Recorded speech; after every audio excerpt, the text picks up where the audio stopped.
मन करे कोनी से ललचाई हो, तोहरे से जियारा डरेला हो। पाँव में पायल झमकुआ राजा जी,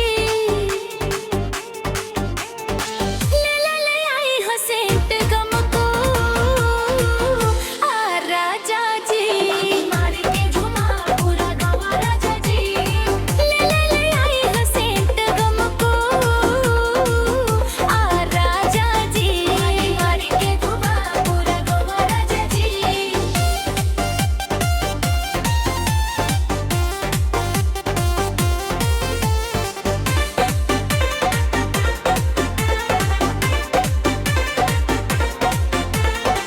गोवा पे घुमाई हा, अनिया पे घुमाई हा, हर के हम सख निहाई तोहार।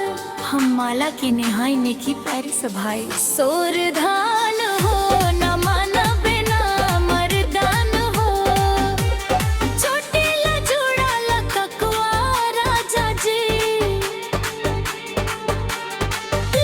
ले आई हा सेंट गमको आ राजा जी। मारी के घुमा पूरा गवा राजा जी, लाए हो रंगीन चुनरिया राजा जी। घुमादा मेला और नगरिया राजा जी। हंसी हंसी के देखे सगर ही गाँव के लोगवा, साथे रहे बता चमकी किस्मतिया राजा जी। तोहरे नजरवा से दिलवा धड़केला, बात करे के मनवा तड़पेला। हाथवा पकड़ के संग ले चला सपना हमारे आज सच करवा,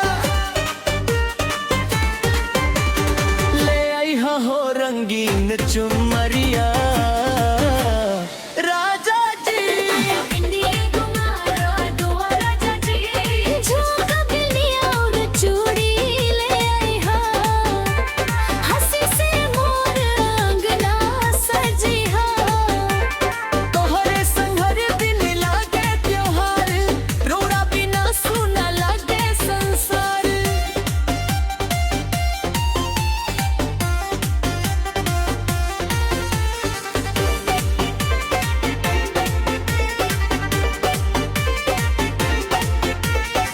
प्यार के रंग में भींजल रहब, जन्म जन्म तोरे संग रहब। दिल से कहत बनिए सजनवा, रमरे बाड़ हमार सपनवा।